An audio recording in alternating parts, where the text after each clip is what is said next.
की नळी, बकऱ्याची नळी. बघा, हड्डीतोड असंच नाव ठेवलं नाही माझ्या चॅनेलचं, हड्डीतोड.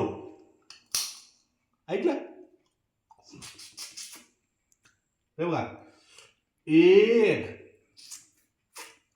एक चुरा. हे बघा, अजून तोडतो. आलं का ऐकायला? ठीक आहे. बकऱ्याची नळी, हड्डीतोड. मी तुमच्यासाठी एवढ्या मेहनतीनं आणि हड्डीतोड तुम्हाला दाखवलं ओरिजिनल काय आहे काय नाही. मी बकऱ्याची नळी दाताने तोडतो म्हणून माझ्या चॅनलचं नाव ठेवलं हड्डीतोड.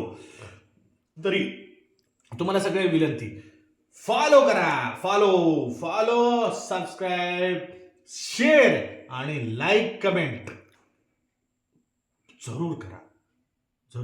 कराल ना? नक्की.